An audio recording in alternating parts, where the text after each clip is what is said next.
So it's changed, throughout the years and being in this country. It's Billore, but now it's Billore. Everybody says Billore. So See, I said Billore. See, I knew okay, it. I perfect. I, I knew it. That's why I was like, Absolutely. well, maybe he does. All right. So anyway, Rocky, thank you for joining us. Rocky, you're a mortgage broker. Please, or lender, please tell everybody a little bit about yourself. Yeah, my name is Rocky Billore. I've been doing mortgages for way, way too long. My age will show if I tell you how long, but I've been a broker owner for about 7 years. I specialize in VA loans and I do a lot of commercial loans as well. So Awesome. Well, thank you for joining us today. And for those of you that are watching, if you're here live, do us a favor. Say hello in the comments. We'd love to hear from you. If you're watching on the replay, do us a favor. Give us a hashtag replay. Let us know that you did catch us in the replay. If you do have any questions and you are watching on the replay, go ahead and put them down in the comment section and feel free to tag one of us. We'll be more than happy to answer them for you. We do monitor these through the week. So all right, well, let's dive in. There's a lot to talk about this week.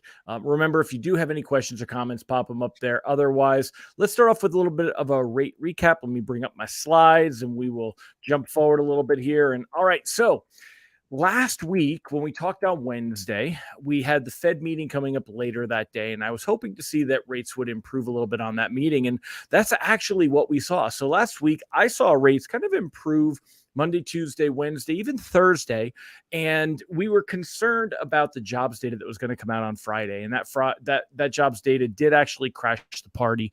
We'll tell everybody a little bit deeper about why that happened, but basically it did start unfortunate chain of events where we've seen rates kind of creeping up each day since then. So our best rates that we saw were on Thursday, and we've seen rates get a little bit worse since then. I'm going to say approximately 0.25%, maybe even 0.375, or what we say 0.375% between Friday and we've seen them kind of move up each day a little bit at a time, not going up to 7.5, but certainly not where we want them. And VA rates are generally in the high fives, but they were in the mid to high fives before. Now you might see something break into the fives, or you might be in the sixes. If you're seeing rates like that, you're probably in that right realm. Of course, you should shop around, and we're here to try to give you the best feedback to do that. But as far as if you're wondering if your rates are good rates, that should be, generally in the vicinity where you're at. If for any reason you're not using your VA benefit and you're not doing a VA loan, conventional conforming rates, as we call them, are generally in the mid to higher sixes, depending on credit score, amount down, and those kinds of things. So those are going to be some of the things that you're going to see. Rocky, what about you? What have you seen over the last week as far as interest rates go? yeah, I mean, I haven't seen anything too crazy as far as fluctuations go until the jobs report came out. That kind of sent things a little haywire in comparison to the overall picture. I think we were, at one of the lowest points since like September. Yeah. So I mean, things were looking promising to say the least. But yeah, I mean, nothing out of the blue and strange. Nothing too crazy. We've seen in 2022, we had seen some crazy rate movements where rates would move as much as a point over a couple of days. So we'd seen a lot. This is not that severe, but unfortunately, we are seeing that the market has turned a little bit. So if you're out there shopping, you may see rates that creep a little bit higher. Again, they're going to be in that high fives, low sixes for for VA. They could go up as high as 6.5. And the reason we're seeing this, it has to do with the Fed, and we've talked about this, before. So I'm going to go a little bit. We'll kind of talk a little bit more about that, and why that happens, and then we'll do our rate forecast and talk about where do we think rates are going to go from here. So when the Fed is currently trying to slow the economy down and fight inflation, they do so by raising the Fed funds rate. And I'm going to show everybody a quick chart. I've shared this chart before. This is a Fed futures chart. So what we're looking at, these are the probabilities of how likely it is that the Fed is going to raise interest rates at the next upcoming Fed meetings. And the meeting dates are along the top here. We've got our March, May, June, July, September, November, and December meetings for this year. And in March, we were expecting to see the Fed raise rates by 0.25%. Right now, the Fed funds rate is 4.5%. And we're still expecting to see them raise it by 0.25%. And markets had this priced in already. So this really hasn't affected mortgage rates. There's not a lot of change here. One thing that has changed, there's a little bit of an outlier of folks out there that think, hey, the Fed may need to be even more aggressive, but it's very unlikely that they'll be more aggressive. What that would take shape of is they would actually raise rates by 0.5%, but very unlikely we see that. But what has changed, and this is why mortgage rates are not likely to drop significantly from here unless we see a change in this, is what the Fed is going to do in May. So before, markets said the Fed is going to get the Fed funds rate to 4.75, and then they're going to need to hold there. They're going to pause all these rate hikes that we've seen for over almost a year now. And the Fed will kind of hold there, and hopefully inflation will continue to cool off and we'll see things improve. But now markets and traders say, well, we don't necessarily think that's going to happen. The Fed actually came out and said last week in their statement, and Fed Chair Jerome Powell even said in his press conference that he felt that interest rates needed to rise a couple more times, and a couple is 2. So now we're expecting to see another rate hike in May, which would take that Fed funds rate up to about 5%.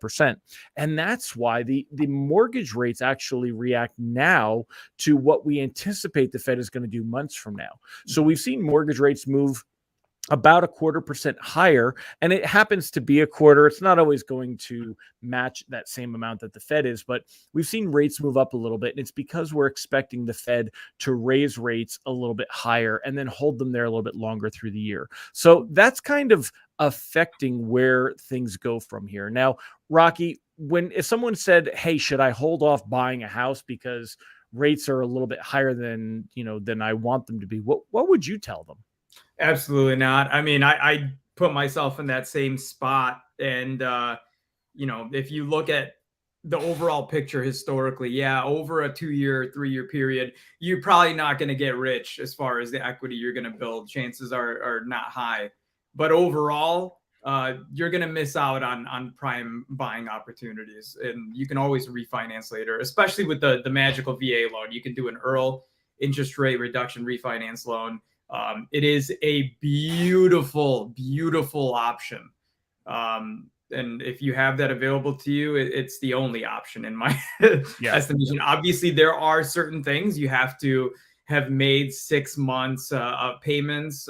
You have to be getting a certain amount of benefit as far as being able to go through with that. But no, never let that hold you back from jumping on a house, because it could be a big mistake. Yeah. And we've talked about this in some previous shows. The current home buying advantage is that as interest rates have moved higher, there's more homes on the market now. So there's less buyers, a little less demand. That does allow inventory to increase. There's not the crazy bidding wars. And I've talked to loan professionals, mortgage professionals across the country, though, and there are markets where there still are, multiple bids, but we're not seeing crazy bidding wars where the house is listed at 400,000 and you're going to have to offer 450 just to even get considered. So that's why, even though the interest rates are something, we'd always love to see, a lower payment and lower interest rates. It's come a benefit of seeing a little bit better of a home buying advantage as where we're at. So, well, and then, what about if someone says, hey, what about interest rates? Are interest rates going to get better? Maybe I should hold off from buying. So I've got a slide for this one. Let me go ahead and throw mine out there first. And then, Rocky, I want to ask you your opinion on this one. So my opinion on where rates go is that in the near term, I think we could see rates creep a little bit further.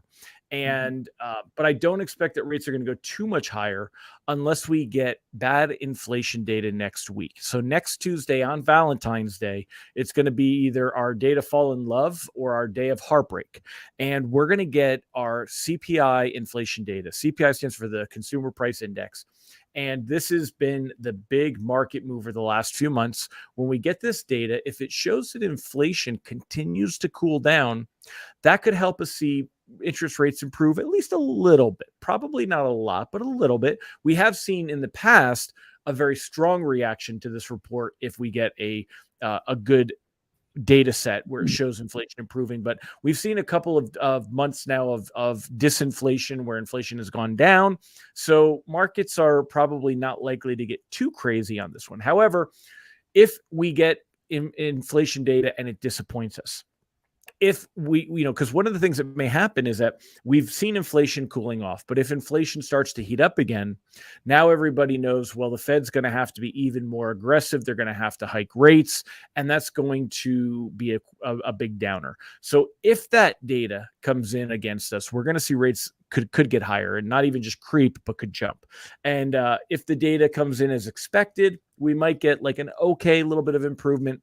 In order for us to see rates really improve again and get back to where we were at our best levels of even last week, we would need to see a surprise in the data where it showed, wow, inflation has really come down more than anybody has expected. That means the Fed doesn't have to be as aggressive. And that's why this data is so important and why it has the effect it does. And that's going to be next Tuesday before our next show. So what you want to do is, if you've got a loan that is closing soon, you want to talk to your mortgage professional and find out where do you stand, and then make your decision. Are you a risk oriented person? Do you want to wait and see how that data comes in and take the chance that rates may go up, hoping that rates go down? Or do you want to lock up now, and as we see these creeping rates, and maybe protect yourself? And that's kind of where we're at now. If you're still out there house hunting and you haven't found anything and you can't lock in, don't panic. Again, I don't think we're seeing rates push up into the sevens. I don't think we're going to move back to the highs that we've seen in mortgage rates, but I do think that we're, going to see them kind of creep a little bit higher. So that's my take on it. What is your take, Rocky? I completely agree. A lot of the chief economists and a lot of the heads of capital markets at various lenders have been mirroring that sentiment, is that things are going to get a little bit worse. They're going to continue to fluctuate up and down as they usually do. It's a game of table tennis back and forth. But Yeah. I do believe it's not too far away as far as seeing better rates, but they will get worse, unfortunately. And this is why I always take that Beyonce approach. If you liked it, then you should put a ring on it. Just lock that loan. If you like the payment, you like the rate, just move forward with that. Yeah. So. And timing the market is a very difficult thing, especially with all the surprises that we may get. We don't know how that inflation data is going to come in. If we knew ahead of time, if I had a crystal ball, then I could say, hey, rates are going to improve and here's why, or rates are going to get worse and here's why. Otherwise, it's really just about risk tolerance. I'm a very high risk person, and if it were my loan, I'd gamble a bit. Unless I'm closing right after that data, I think that the data could help us out quite a bit. But if it could very well go the other way, and it could quickly. So lenders are generally very quick when the market is adverse. That affects rates very quickly. When things get better, they're a little slower to pass it along. And it's not greed, it's just caution. And that's something you got to factor in your decision as well. So anything you would add about that, Rocky? No, I completely agree. You have to kind of look inside yourself and see if you're a risk averse person or if you're somebody willing to take on that risk. And if you also have a loan officer that's providing you with all of the data, they're well versed with what's going on in the market, CPI. Bless you. Sorry. No, you're good. So, couldn't find the mute button fast enough on that one. Yeah, and it's tough. If you're not familiar with a lot of this stuff, you're going to have to rely on, unfortunately, online sites and stuff like that to kind of get well versed on this stuff. But your loan officer will be the saving grace and kind of let you know what they're thinking. So yeah, absolutely. Well, oh, that's not what I wanted to do. There's Rocky. Okay, so I'm going to show you guys. Let's talk a little bit about what's going on in the technical. So for those of you that like to go a little bit deeper and want to see what we're looking at and anticipating, this is a Japanese candlestick chart, and it's based off of this right here, this whole screen that I'm looking at. And we're following mortgage-backed securities, which, as we've talked about before, they're the basis for mortgage rates. Now, right now, if you look here, and I'll show you what this actually kind of does. Last week, each one of these candlesticks, each one of these lines is a candlestick, and each one of these green lines is good days for mortgage rates. Red lines are bad days for mortgage rates. So if we look last week, we could see that Monday, Tuesday, Wednesday, we were actually doing really well. And even though this one is red, you see that it moves higher. Thursday was also a good day, and that's why we kind of hit that highest point, that peak. Now, the higher these candlesticks go, the better mortgage rates improve is the bottom line.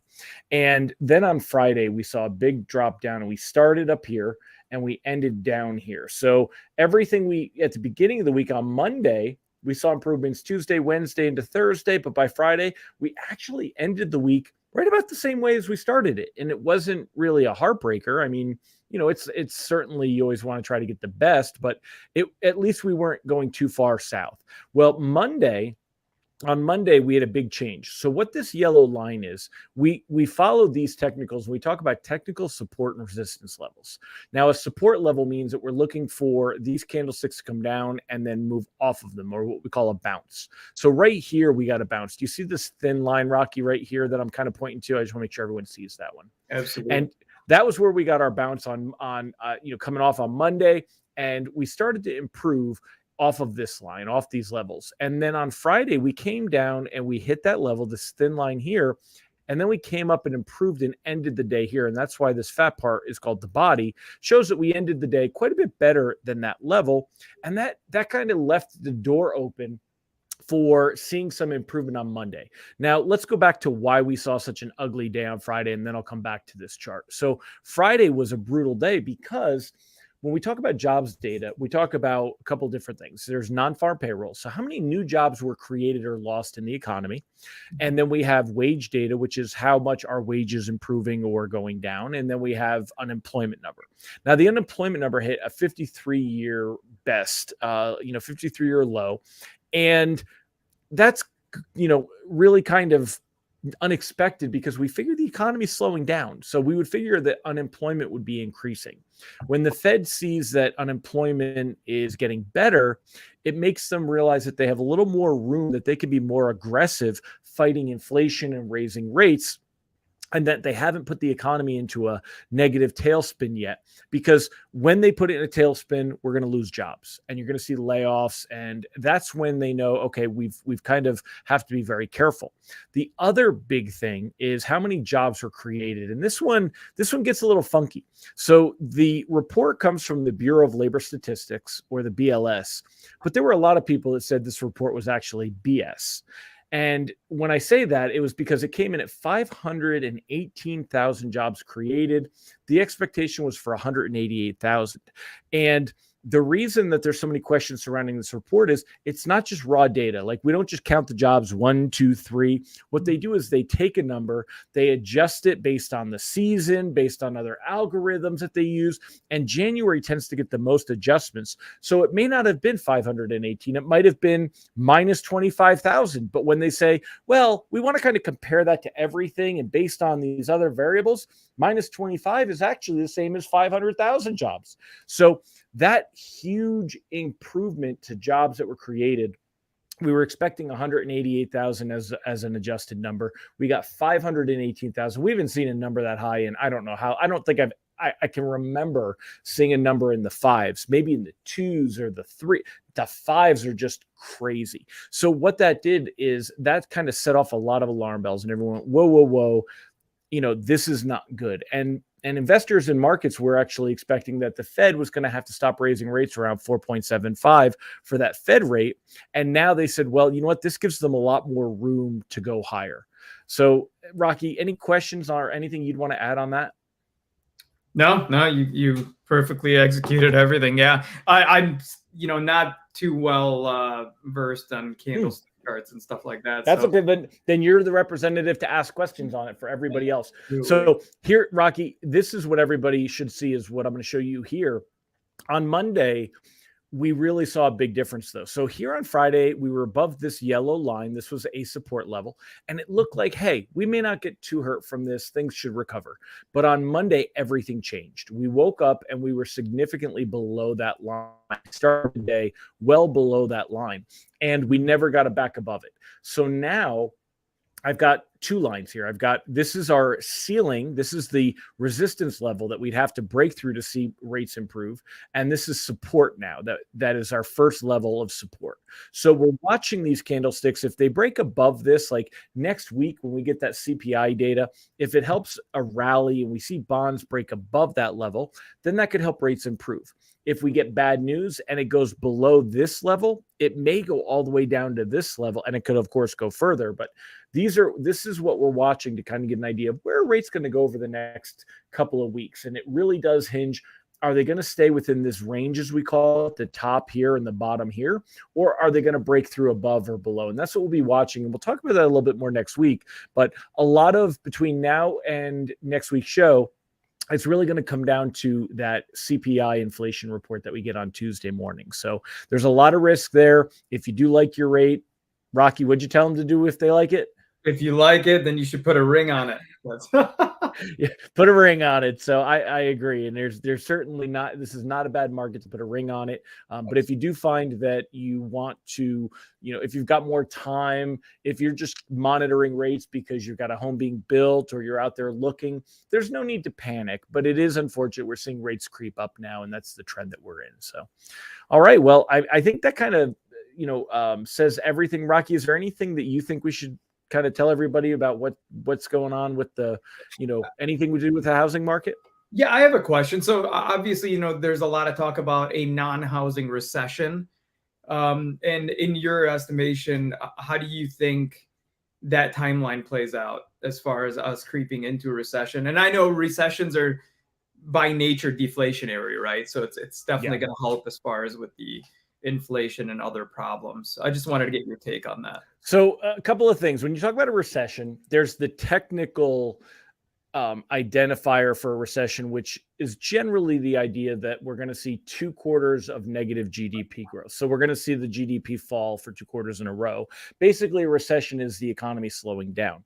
For those of us that are out there living, we realize a recession means I have less money in my pocket. Things are getting expensive. Maybe my neighbor got laid off. That's what we see a recession as. A non-housing recession is because we are not seeing the housing prices drop. And a lot of that has to do with all the people that got mortgages in the 2s and 3%. They're not giving them up. So even though we would normally see a lot more inventory coming onto the market because people would have a normal, maybe move up or move down, those people are staying put and they're not moving from those houses. They're holding onto those loans. And that's why the housing market, we haven't seen a bubble. And we've talked about this before too, where we're not going to see a bubble. We may see a little bit of retracement, prices come down a little, but in many markets, they're not coming down much at all. What you're seeing is you're not getting those bidding wars. Maybe you can get sellers to help pay some of your closing costs, or as we call that, a seller concession. You could talk to your mortgage professional about that and they can answer that question. But overall, the labor is tied very much to the idea of a recession. And that's why when we had the strong labor data this past week, it kind of is very anti-recessionary. And everyone said, we can't be in a recession if the labor market has record unemployment and people aren't losing jobs and, unemployment's not going up. So that's kind of the idea there. I don't think this could change. Everything always does. But I don't think we're going to hit a crazy recession. I think it's not going to be like 2008, 2009. Oh, yeah. I don't think we're going to have to worry about that. But I do think we will see a slowdown and a little less spending. But I just came back from a business trip in Vegas, and the plane was full, and Vegas was full, and the tables were full, and the restaurants were full. And in a recession, you don't have all those people spending all that money. Absolutely. It's a beautiful thing. At least people are out there stimulating the economy. So, yeah. And then there we go. So if anyone has any questions, please go ahead and put them on the comments. We'll go ahead and answer them for you. Otherwise, I'm done for what I have to say. Rocky, anything you'd like to share? That's it. Loved being on here with you. Appreciate it. Thank you. I appreciate having you as well. Give me a minute. I'm going to throw my slide here. Remember, everybody, you can join me each and every week as we do this. It's 12 p.m. Eastern, 11 a.m. Central, 10 a.m. Mountain, 9 a.m. Pacific. And we will love to answer all your questions. Love to have you live. Thank you for joining us. The one question I'm going to answer, I didn't get to see who asked, but it said, Helmer, I asked about it in our thread. Off topic, what is your professional opinion of a 2-1 buy down offer, pros and cons? So I'm just going to spend a quick minute answering this one. And then, Rocky, if you want to think about your your answer, I'd love to get your opinion on it too. So for everybody that doesn't know what this means, a 2-1 buy down is a temporary rate reduction because you're paying interest up front to reduce the interest rate for, in this case, it would be 2 years. The first year, the interest rate would be reduced by 2%. The second year, it would be reduced by 1%. And you still have to qualify at the full interest rate. So that's important to note, because after a couple of years, if you can't afford it, you shouldn't be there. We don't want to put anybody in homes they can't afford. So what is the benefit to a 2-1 buy down, and when would it come into play? Well, the benefit is in a time like right now, where we think rates that over time are going to come back down in a year or two, you could kind of get that payment down right now and get a little bit of a lower payment. But again, you're still going to put a chunk of money up front to get it there. Yeah. So where is that money going to come from? Well, if you're going to bring that money to closing, my opinion, you might as well keep it in your bank account, right? And just pay your money. But a 2-1 buy down can be very advantageous if it is paid for by the seller. So we talked about those seller concessions. The seller, you may buy the house for $400,000, and you may only have, especially with a VA loan where you may not need a down payment, depending on your unique situation, and in most times you don't, you may not have a lot of extra money to burn, and you may not have that money sitting in the bank. But you can afford the mortgage for a $400,000 house. And instead of offering, say, $390,000, you say to the seller, well, we'll give you the $400,000, but you give us $10,000 towards our closing costs. So they're netting $390,000. It's like you offered them $390,000, but that $10,000 in extra money towards your closing cost is now created from the seller side. It's really coming from the seller and you're getting a bigger loan to cover it, right? Because they're netting about the same. And in a situation like that, it can lower your payment, make it a little more comfortable for you for cash flow. And that upfront chunk isn't coming out of your bank account. It can make good sense in that scenario. And again, knowing though that you should always be in a position that you can afford that higher payment. And again, you'll have to qualify that way anyway, so it should be okay. But that's my take, is it makes a lot of sense if you get the seller to pay for it, and it brings that payment down a little bit cheaper. And then you can go ahead and look at that Earl refinance loan at a later date, 6 months, 12 months from now, when rates hopefully have come down. But there's no guarantee that rates will ever come down. But that's why they come into play. Rocky, what would you kind of add on that? Yeah, no, very, very well said. I think the common game plan is trying to get the sellers to pay the money, or put up the money for the 2-1 buy down. And in that scenario, it absolutely makes sense. Why does it make sense more than a normal type of buy down to buy down the rate? Because what happens is that money goes into a separate type of escrow account where they will actually pay out the difference towards your payment. So let's say something happens a year from now, that money is just not lost. It's sitting in that account, and you will get the remainder applied towards your balance, your principal balance. Yeah, beautiful. That's a great point. Great point. Yeah. So, yeah. And then a permanent buy down. Why a 2-1 buy down? Well, because you would have, there's I'm going to say there's no way that you're ever going to pay enough points to bring your interest rate down 2%. It would cost you huge amounts of money, and you would be bringing it down over the life of the loan, but you may not have that loan for long. Remember, if you refinance, you're changing loans just like you're changing cars. So, Rocky, that's a great point. The 2-1 buy down, it gets your interest rate down up front, but you're not buying it down with points, and you're able to get a lot more bang for your buck that way. And that the money in the account being lost is a great point as well. That was a great question. So awesome. Well, thanks everybody. With that, we're all done. And of course, I flashed it up there. Hopefully you saw Rocky. Someone said Rocky rocks, and I agree. Thank you, Rocky, for joining us today, man. I appreciate you. Goodbye from me. Appreciate you guys. Thank you. All right.